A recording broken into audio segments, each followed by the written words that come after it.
Hello everyone, welcome to this live stream. Today we will be talking about robot modeling and simulation. My name is Jose.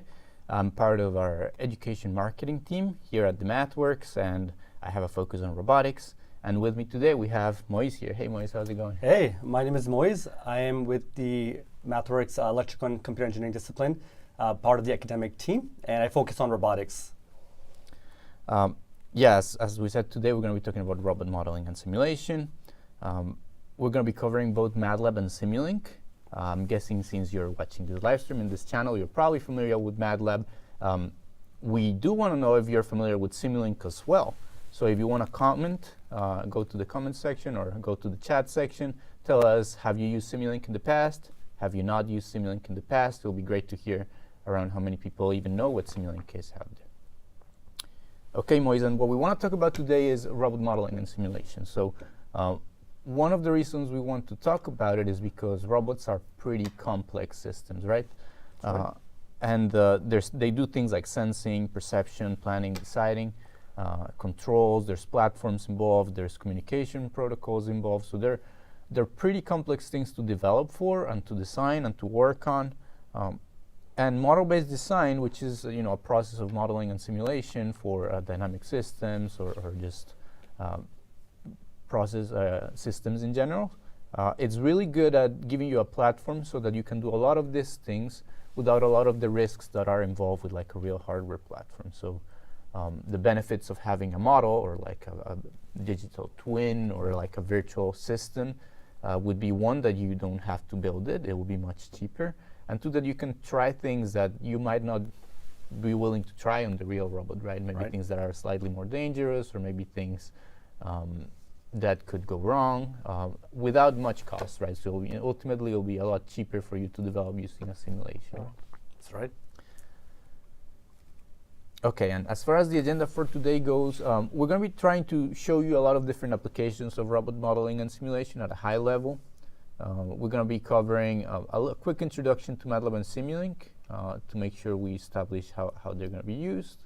Then we're going to be talking about robot manipulation, physical modeling, perception, navigation, and at the end we're going to touch a little bit on hardware connectivity, just to show you what the next steps are after simulating something like a robot.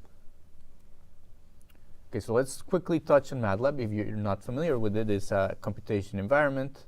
You can do numeric computation, data analytics, visualizations, algorithm development, and it's full of libraries. So there's a lot of different, technical computing libraries for engineers, for scientists, like signal processing, image processing, statistics, machine learning, optimization, a lot of controls focus as well, control systems.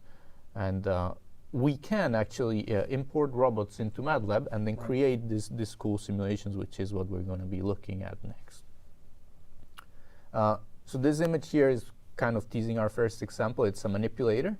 And we're going to be trying to, work through the design process of getting it to pick something up, moving it across a trajectory or a specific path, and then dropping it somewhere else. Sounds good. Okay, so I will go ahead and open that. Give me a quick second. So this seems like a very fundamental thing that almost all roboticists are concerned with, right? I mean, each one of us has to do at least some sort of trajectory planning and trajectory control. Absolutely, so pretty exactly. excited to see this. It's like one of the first homework problems you get assigned to in a robotics course. This is one of my first homework assignments for sure. Yeah, manipulation. So in this case, on the right, you'll see sort of a visualization, and on the left we have our MATLAB code here. But what we're trying to show you here is that we're importing a robot in something called the rigid body tree. So I'll try to highlight some portions of code here for you, but ideally, all of these examples are available online, so we're happy to share the links with you. Feel free to comment, ask on the chat. All the links will be available. We imported this sort of robot geometry into a MATLAB sort of visualization, and it's called a rigid body tree. And the reason it's important is because that sort of representation has the geometry, the weights, how the joints are set up. It can even have joint limits, so that's all really useful information for development. And then after we import it, we basically tell it what we call the waypoints that we wanted to go through. In this case, there's 3 of them, those 3 blue markers in the visualization. And then we create, so you can see here on the left on the script, we are sort of defining these waypoints in an array. We have a simple and a complex trajectory. This is the simple one, just 3 waypoints. And then after that, we are creating a trajectory. So we're calling it a smooth trajectory. If you're not familiar with trajectories, they're quite important because they help you account for things like the acceleration of your robot as it moves through, right? So there, are you just interpolating between the different waypoints? Yeah, exactly. So we grab the blue ones, and then we basically interpolate between the 3 of them and try to create something that's relatively smooth. And then we get more points in between, and then those are the ones we use for like what we call the inverse kinematics of the robot. Oh, that's very cool. Yeah, and then after we have sort of the points that we know we want the hand or the gripper, in this case, to go through, we perform the inverse kinematics. Inverse kinematics is an operation for manipulators. Just to describe it real quick, it means that you're getting the position of your gripper or your end effector, the thing that's at the end of your kinematic chain of your robot, and then you're trying to calculate the individual joint configurations or positions for the gripper to be able to achieve that position. So that's what we call inverse kinematics. And in this case, we're just using a function from the robotic system toolbox. You can see it here. We're setting up, it's called inverse kinematics. And it takes in that rigid body tree that we mentioned before. In this case, it's called robot. So you can see how having that representation in MATLAB already opens the way to reusing the algorithms, right? So Jose, can you import any robot structure with different degrees of freedom? Yeah, actually, and then this one was imported from CAD. So you can import your robots from CAD, but you can also import them from things like URDFs, Universal Robot Description files. And yeah, they can have multiple degrees of freedom. The sort of import process will make sure to parse all that information relevantly. That's great. And then finally, the last bit of the code and in this section over here, all we're doing is we're running a loop and calculating all of those different joint configurations throughout the different points in the trajectory. So it's just a loop, sort of rerunning that inverse kinematics algorithm multiple times. And then we visualize it in the plot. That's what the last sort of section of code is. And if we run it, you'll see that what we're doing here is basically just visualizing how we are solving for those joint positions using that inverse kinematics algorithm and verifying that that end effector is actually, in the right place. I think I would really benefit from this during my research days in grad school.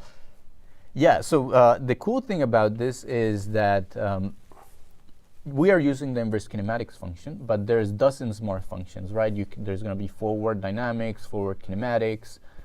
There's going to be other things you can do using the rigid body tree, like calculating the effect of gravity on the joints themselves. So there's a lot of different libraries after you have this representation in MATLAB that you can use. And just as a reminder, you guys can put questions in the chat. We're going to be answering those live. So if there's any questions about this particular demo, feel free to start putting those in the chat. Or if there's any other questions about robot modeling and simulation or robotics or our products for robotics, feel free to start putting those in the chat and we'll start addressing them. So the one quick question was that do you have to have ROS experience to understand what we're about to show? No, absolutely not. Actually, we're only going to touch ROS, Robot Operating System, briefly at the end. So everything until the end, you should be able to understand just fine. OK. So we'll keep moving across our demos here. We want to touch now on Simulink. OK, so it looks like we actually have another question, Moise. Yeah, basically the question is asking if you need to have advanced knowledge in MATLAB or having just knowledge in Simulink is sufficient for programming like this. That's a good question. I think some knowledge of programming is definitely welcome. Simulink, which is what we're about to cover, is a block-based environment. It's very friendly to engineers and scientists that already have some sort of math background that can understand the sort of algorithms behind those blocks. So I think it's definitely useful to have MATLAB programming, but you could use Simulink without much programming knowledge, yes. That's great. Okay, so getting a little bit deeper in Simulink. Simulink is built on top of MATLAB, and what it is a simulation platform. So if you ever had to create your own simulation, you'd know that you probably have to create loops that will calculate things with respect to time, and then you'd have a lot of conditions that you need to handle while doing that. Maybe you have to involve physics in your simulator. So it's a fairly complex process for you to sort of reinvent the wheel off. Yeah. Simulink gives you a platform where all of that is already integrated, and it has all the libraries that are available in MATLAB too. So control systems, signal processing, communications. As you can see in the sort of diagrams in screen, is block-based. That comes from sort of control system theory and sort of signal processing theory, where you represent your systems with diagrams and blocks, and you'd represent the connections or the interactions between them with the signals. But it doesn't stop you from developing the algorithms within those blocks, right? Seems like you can do everything in one environment, really. Yeah, so that's why we call it model-based design. It's trying to get as much of your development process into a single model so that you can really focus on the problem you're trying to solve instead of sort of creating software around it. Great, thank you. Yeah. So with regards to robot simulation in Simulink and MATLAB, there's a lot of things you can do before getting to hardware, which is what we're going to show you. For instance, on the left here, we have a manipulator that's trying to keep a consistent distance to a target while reconfiguring, right, its joints and finding ways to keep pointing at it without running into itself. In the middle, we have a classic sort of waypoint follower for a mobile robot. This is something where we're already taking into account the environment, so like the map. And then on the right, we have something that already has physics on it. So you can see it's sort of a 3D model that has weights, friction, that interacts with the environment, like objects or even other robots. So all of these are things that you can do, and you can test sort of different problem statements in simulation. Are you using any sort of path planner for this, or is this completely point-based? Yeah, so in the one we see in the middle, for instance, that little simulated robot is following an object. So it's following that red object, and then it's trying to get through those points. So we're not using a path planner, we're using what's called a pure pursuit algorithm. So it's a following algorithm. So we'll go to the first waypoint, but later in the stream, we'll touch on path planners as well. So now we're going to show you, building on the previous demo, how you can do something like that, but now in Simulink. So I'm just going to quickly close, reopen this model.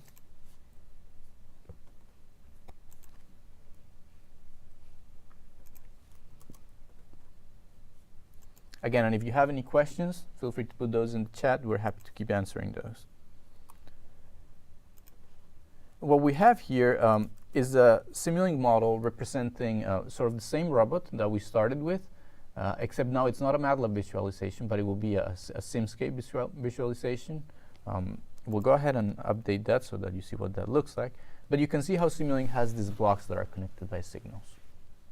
And on the right here, you'll see a 3D environment that contains, differently to the sort of MATLAB environment, it contains physics, so it contains contact physics to be able to grab the object. It contains gravity. It contains a lot of other things that we can add on top of sort of just a MATLAB simulation. And if we run this, you will see what it does. It sort of does something similar to the previous demo, where it's following the trajectory.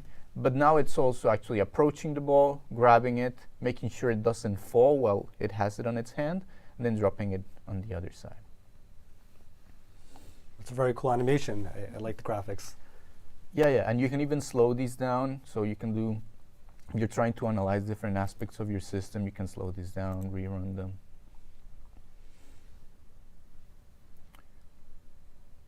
Okay, we have another question in the chat. Can we perform static and dynamic force analysis using Simulink?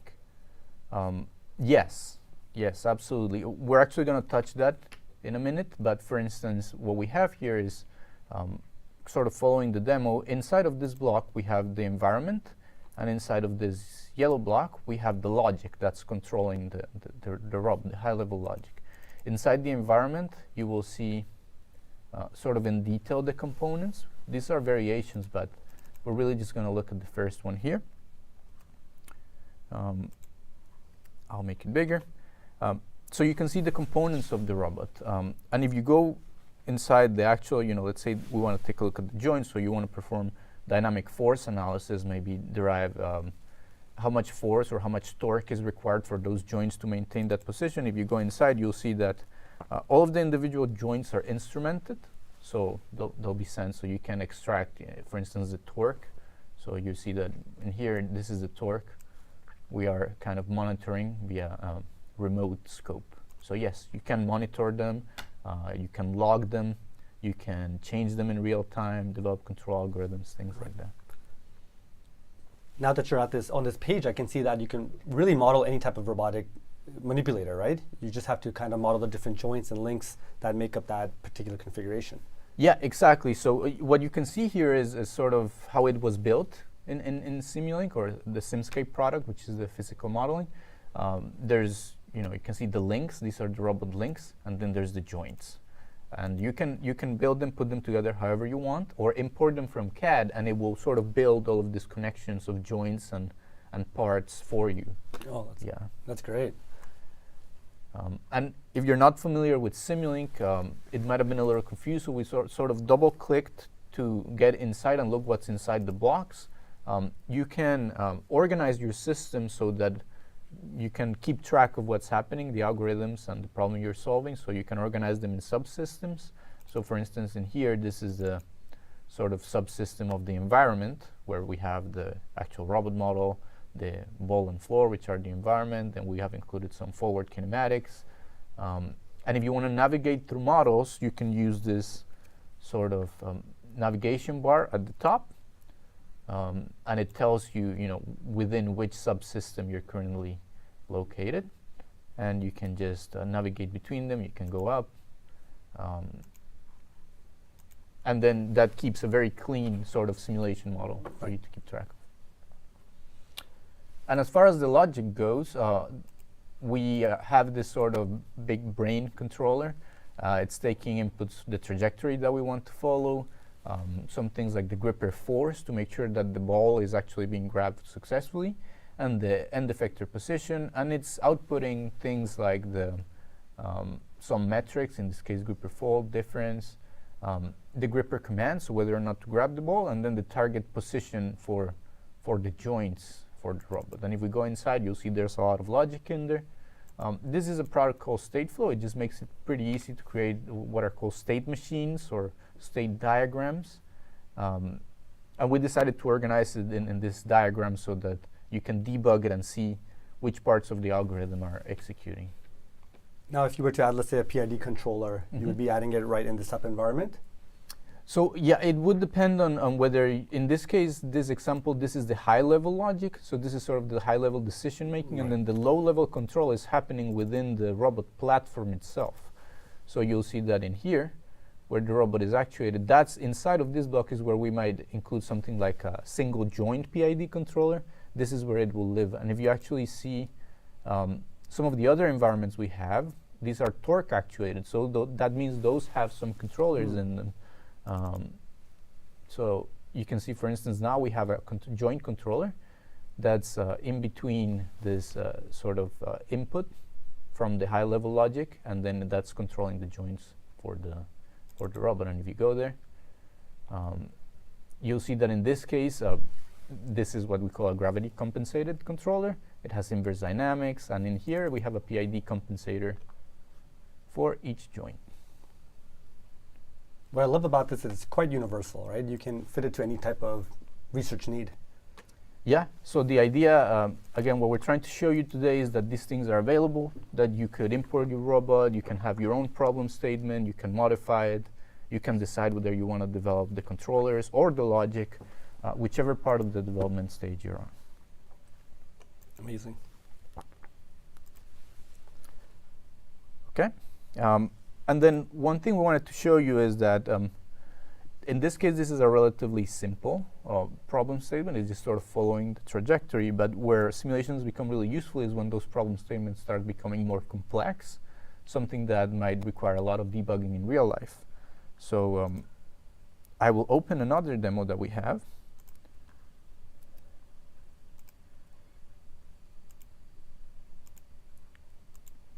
And I'll show you what this one does.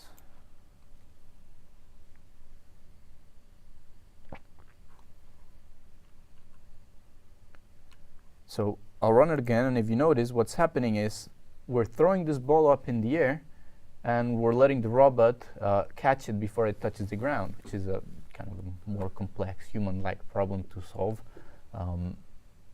And the reason we were able to do that was because we had this sort of environment we could play with, right? We could test on, we can run different simulations, we can try different controllers, try different algorithms. And in the end, you can see on the left that it looks pretty similar to the other one I showed you. There's the same plant, we're reusing the same plant.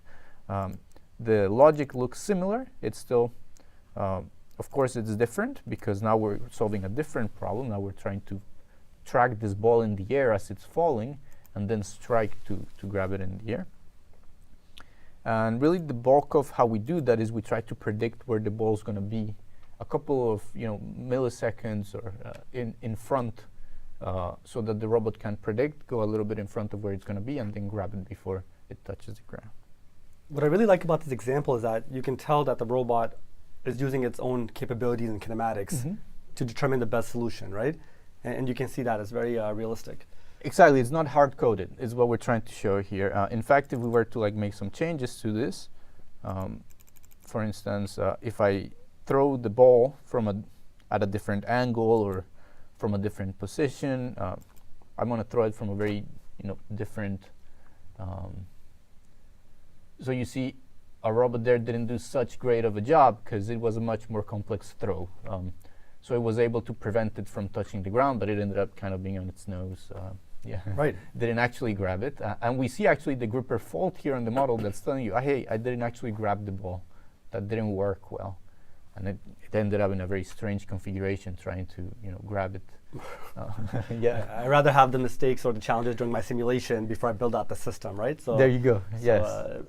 Really yes. great to see that. But then you can keep making changes, and you can see how quickly it is to run this, right? If I just throw the ball from a different angle, I'm guessing this one is probably going to be successful. And it's as simple as that. It takes a couple of seconds, and now we just say, okay, well, there's a couple of angles that are more tricky for it to be successful. So we have another question, Jose. This is asking, is it possible to consider load torques from the joints as part of the disturbance? To the motors from this architecture. So we're actually going to save that question for the next demo, because the next demo is all about physical modeling, and motors will be involved. So we'll touch on this when we get to motors. Is there any other questions we want to answer right now? So I'll take a look through those. So are we able to upload CAD models right into Simulink? Yes. The product you're going to be looking for, or the sort of documentation, is called Simscape Multibody Link. So if you look for that in the documentation, you'll find it. You can install it in multiple CAD programs like SolidWorks, Autodesk, Creo, and then you can export your sort of CAD to Simulink, which actually will move right along to the next demo, which is this physical modeling. It's related to both of those questions, actually. How do you get your model to be more realistic, have a higher fidelity, right? So that you can be confident that whatever you developed in this sort of virtual world, when you move it over to a real robot with microcontrollers and motors and things, that it will, at least be roughly the same, or a good or a great starting point for you to keep tuning your algorithms and controllers. and for that we do physical modeling, which is sort of modeling those components at a higher fidelity.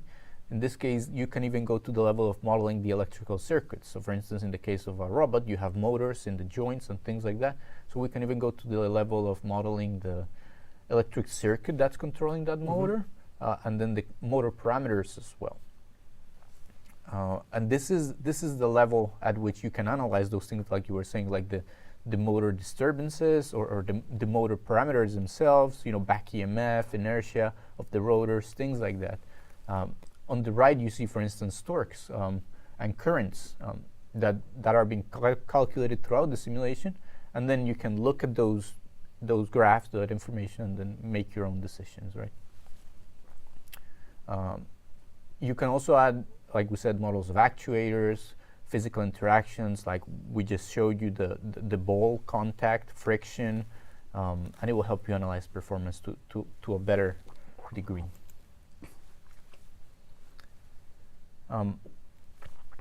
We want to touch on why this is useful, including, you know, this more detail in your simulation.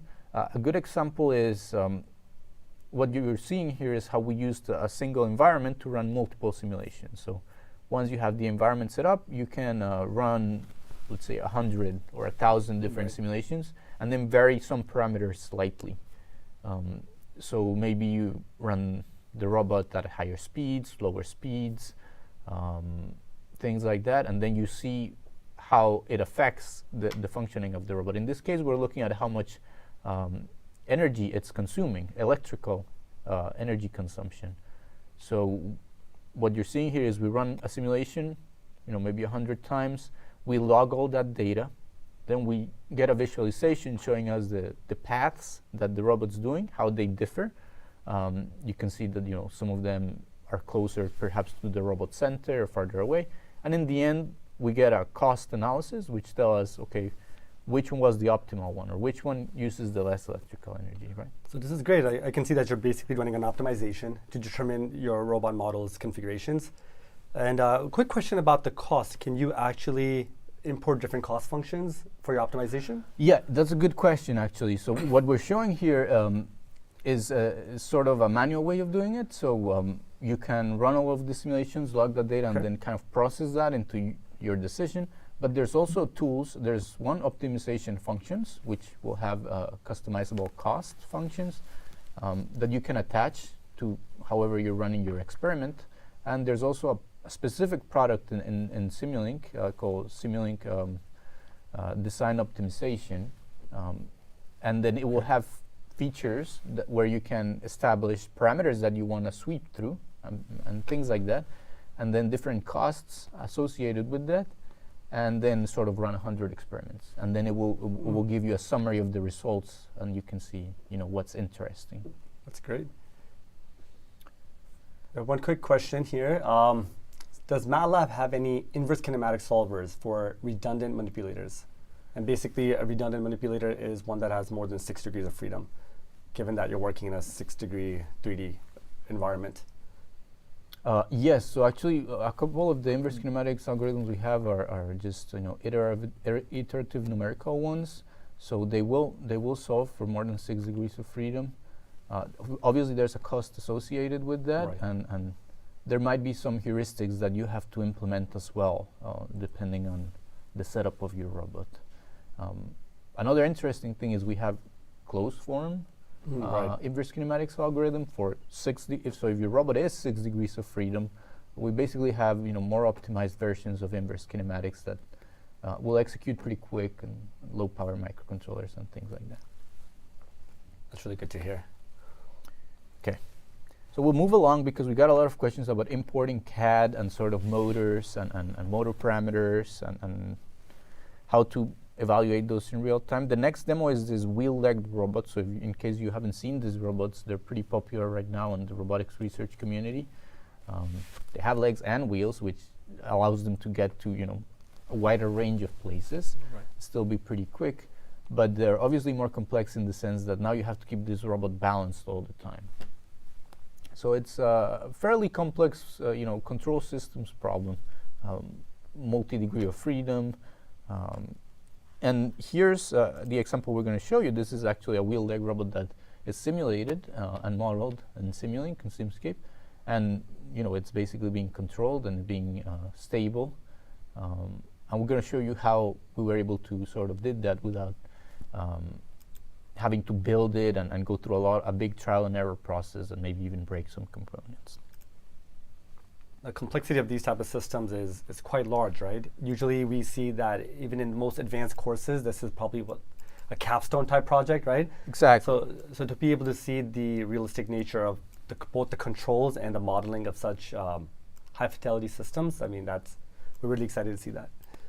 Yeah, they're pretty complex. I'm just opening up here the model that we're going to share with you.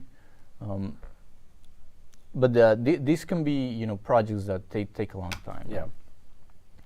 And one thing we're going to show you is that these are designs that could potentially be evolving, right? Oh yeah. Yeah. Oh, yeah. So it's important to have sort of a platform that accommodates for you to be able to change things.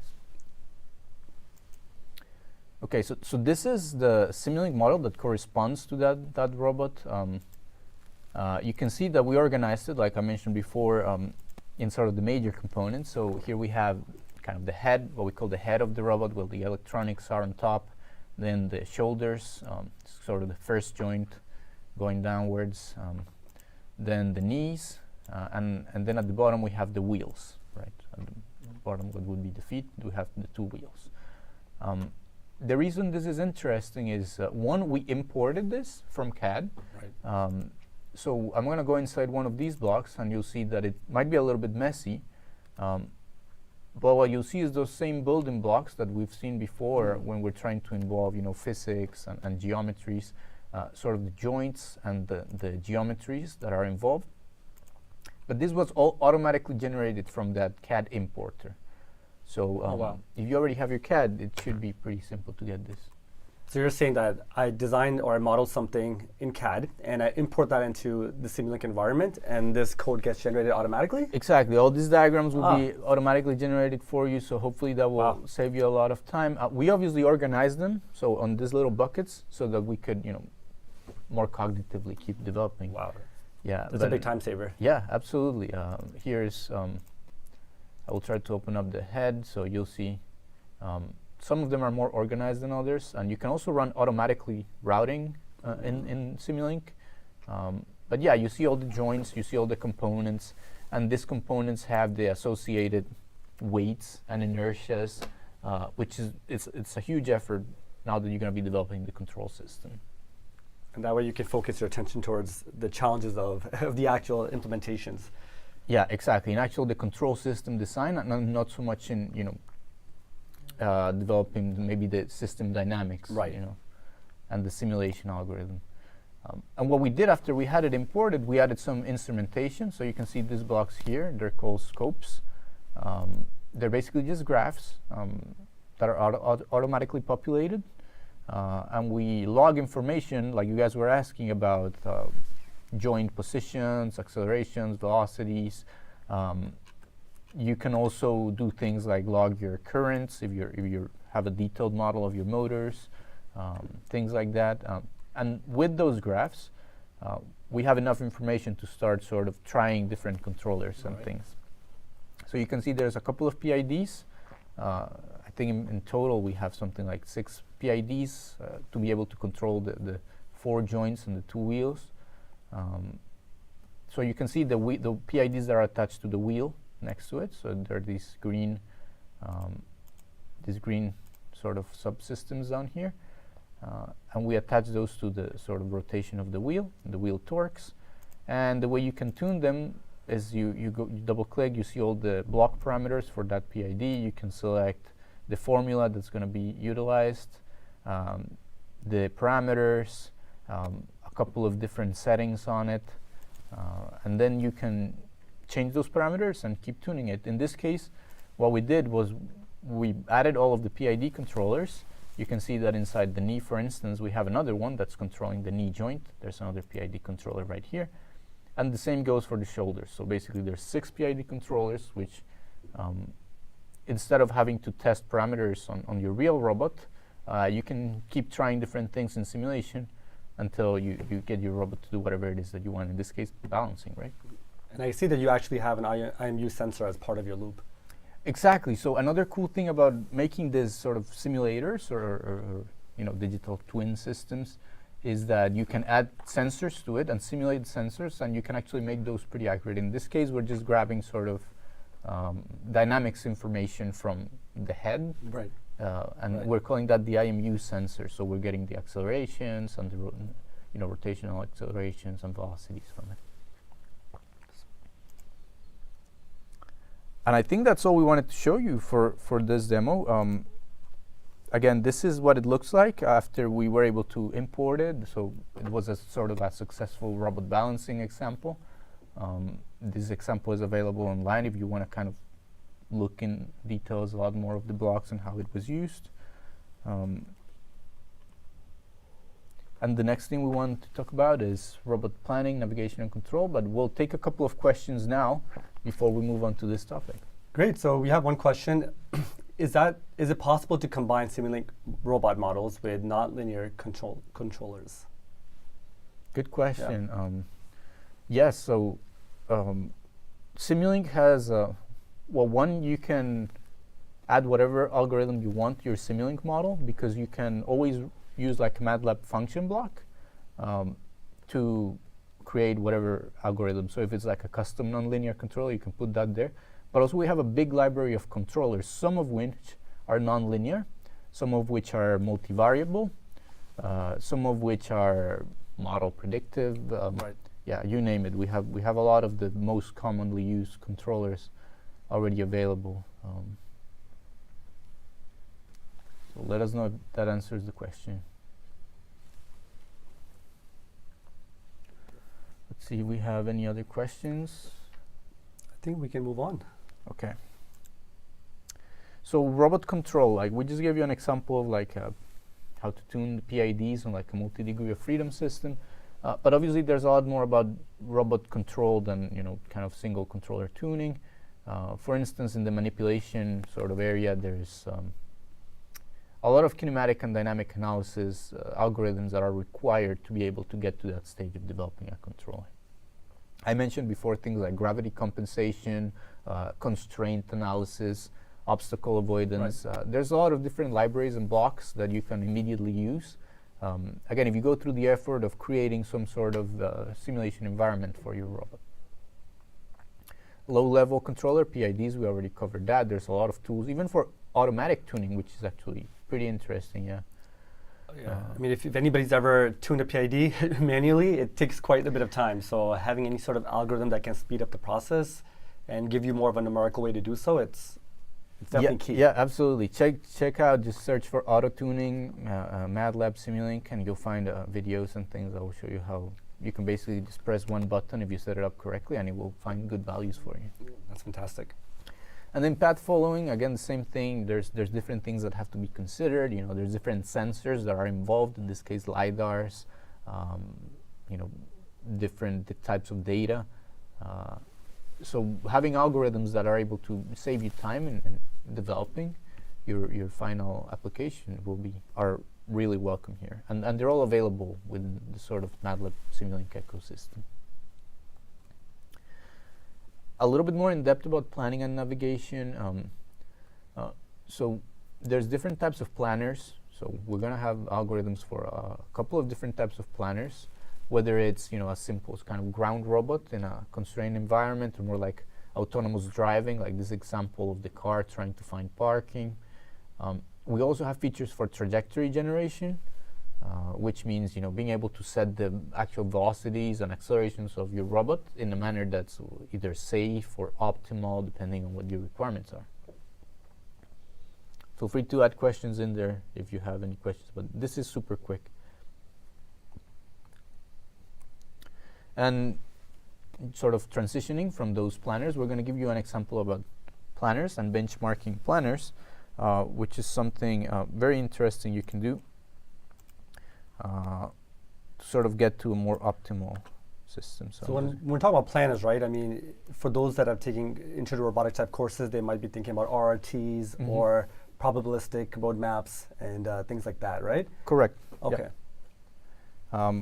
And that's exactly what we're going to talk about. So one of the problems in robotics is you of course now have all of this range of different planners, and you now have to pick between them, right? You can't really use all of them at the same time.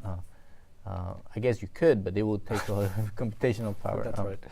But what we're trying to show you here is that once you have some environment set up for a robot simulation, you can get lots of really cool insight that's gonna help you take those kinds of decisions. For instance, I'll spare you sort of the nitty-gritty of this code for now, and then we'll take a little bit of a look in more detail. But in the end, when we run this sort of analysis, what we get is we have this environment, which is sort of the black and white, what we call an occupancy grid, a map.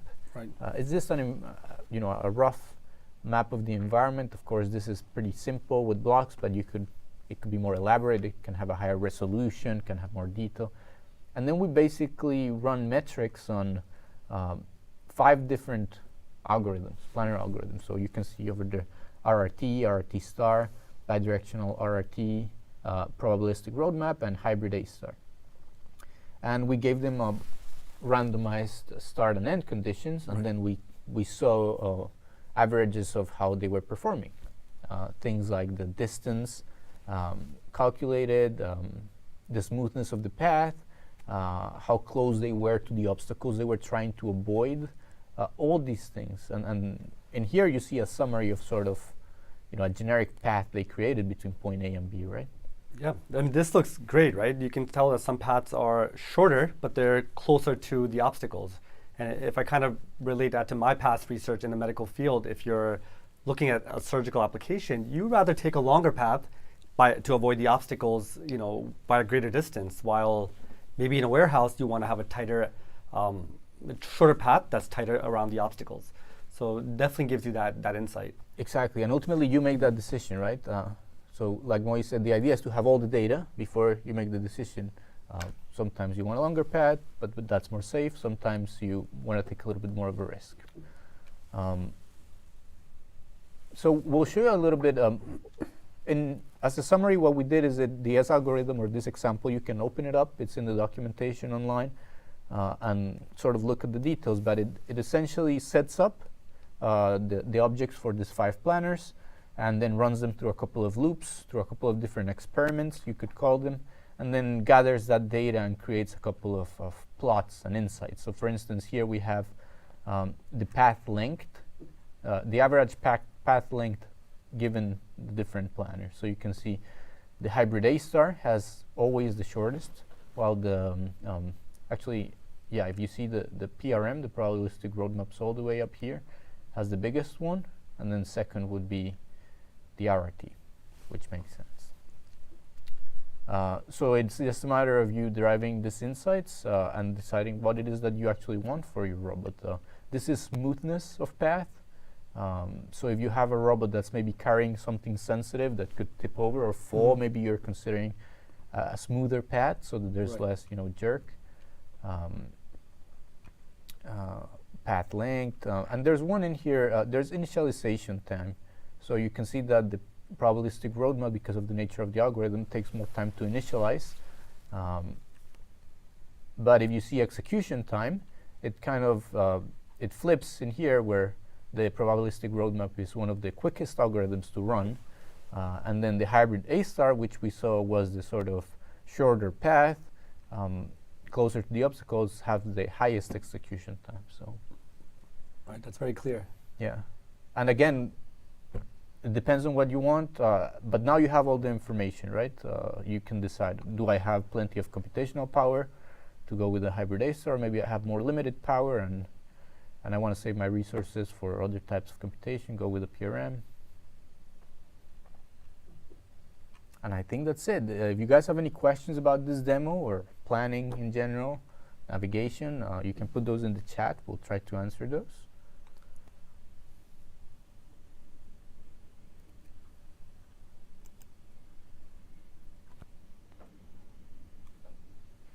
Okay, and then we're going to touch a little bit on sort of more things you can do with simulations.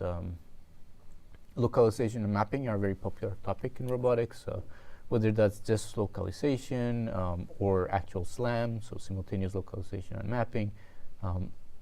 Again, you can do that with data, or you can set up some environments in which you can test your algorithms after you've sort of tuned them. That's another cool application. In robot perception, what we have here is in computer vision, you're going to have lots of libraries.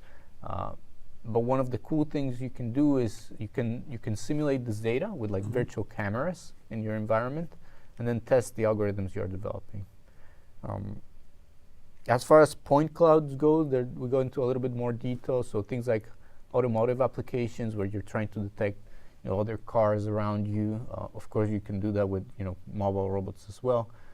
How to process that data, or generating synthetic data. That's a pretty popular topic right now, actually. Right. And that just means you have a simulated environment, and you try to generate cases, operational cases in which might be difficult to recreate in real life, but are important. And you can generate synthetic data, so you can generate point cloud data, or you can generate images, things like that. And of course, deep learning, very popular topic. We have lots of great deep learning libraries that are all integrated within MATLAB and Simulink. So if you're thinking about merging sort of deep learning, machine learning with your robotics application, or to solve your robotics problem, you can include that as well, right? So having the simulation will open the doors to doing something like that. Now, seeing that deep learning UI on the top right, it makes me feel like I don't have to be a deep learning expert to implement it. Is that right? Yeah, that's right. So I highly recommend. We have trainings on deep learning.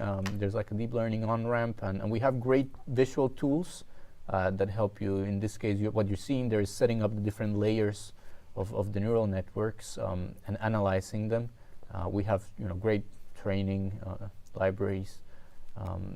But the coolest thing is that all of those libraries are integrated with MATLAB, and then you can integrate that immediately with your simulations. It's very cool to see. Now, will the viewers have access to some of these links and resources? Yep. So I think we'll add some links to the description of the video, and if you comment on the video, we can always go back and share links. Feel free to just kind of Google search, go to our MATLAB documentation as well, and just search for things that we mentioned here. You'll find it there.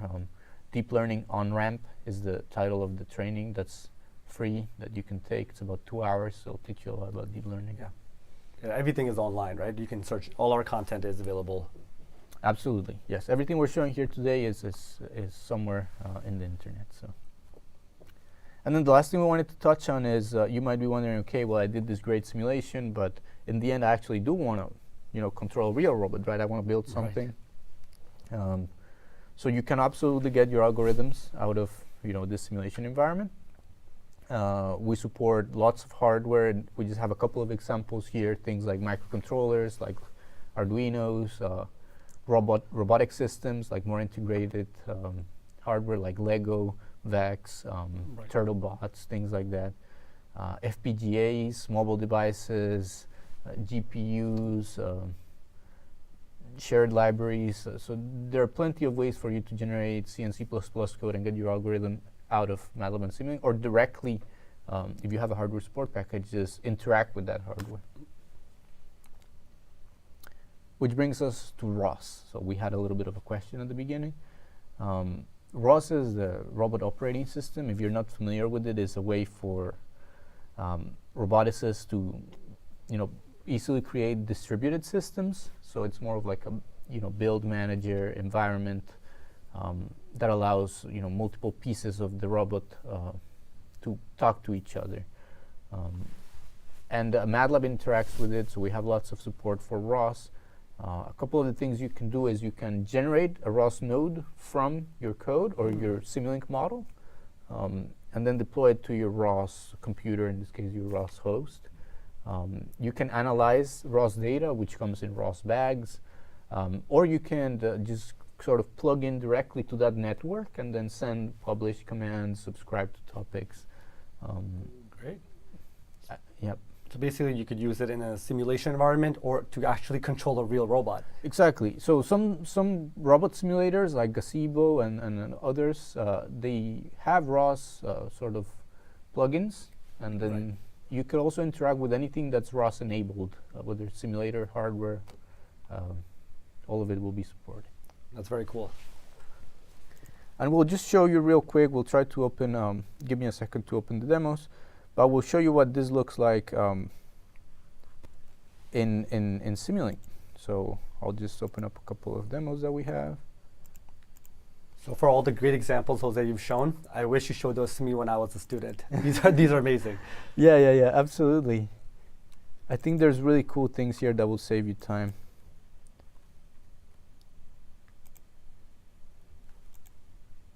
Okay.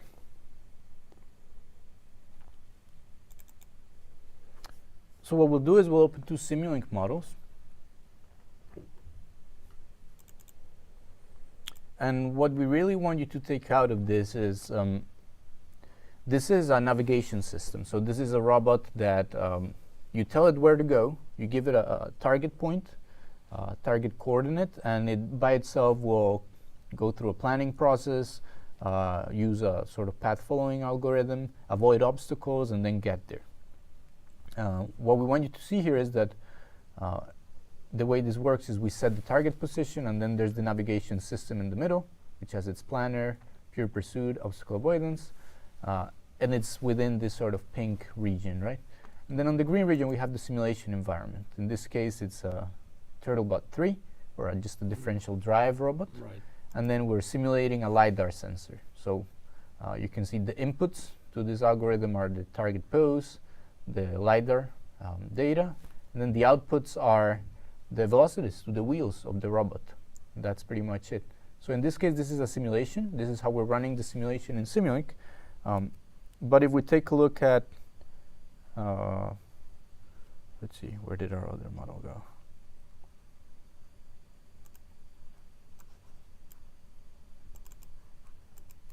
This is our ROS model. So this is what we did when we wanted to interact with the ROS-enabled one. So with the actual hardware or with your ROS simulator. It's the same algorithm in the middle. We just sort of move the knob inside. That's the target position. The only difference is that for the inputs, for the LiDAR, and in this case the pose, we are subscribing to ROS topics. So those are the messages that ROS uses. So if I go inside this block right here, what we're going to find there is a ROS subscribe block.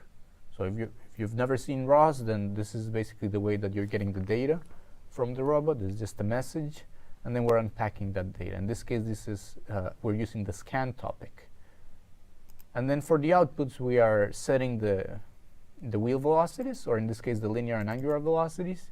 And you'll see that we are publishing to a message or a topic called the command velocity. And all we really did was we added these blocks. So we published and subscribed to the relevant topics, but we kept all of the navigation stack, in this case, that took some time to develop, basically the same. And we could just tune things within it. That seems very straightforward. I love this example. Yeah, and if you have any more questions on ROS, feel free to put them in.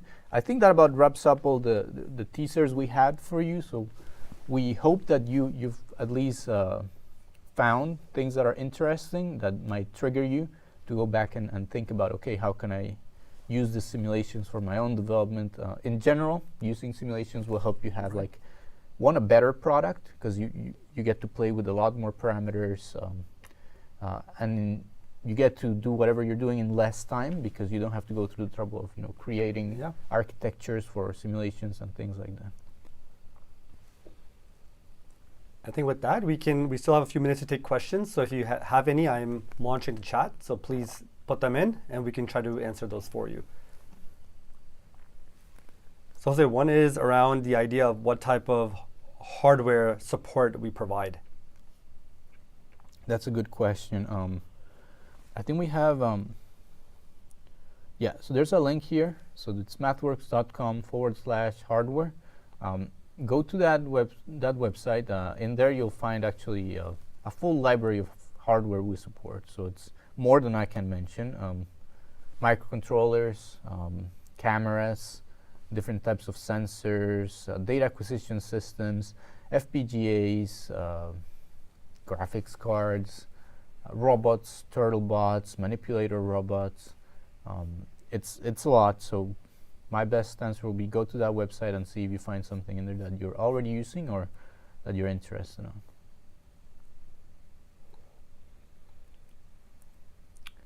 Any other questions?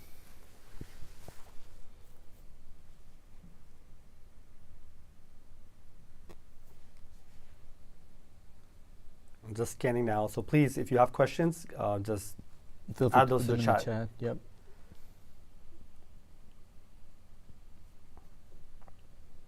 And feel free to comment afterwards in the video as well. If there's anything you would like to see us cover, maybe in a future live stream or a video, we'd be very interested in other things that you want to learn about. And let us know if this was helpful. And we're always looking to improve and give you more information as we do these sessions.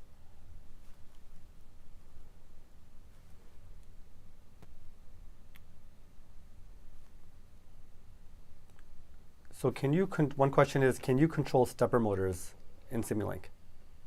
That's a really good question.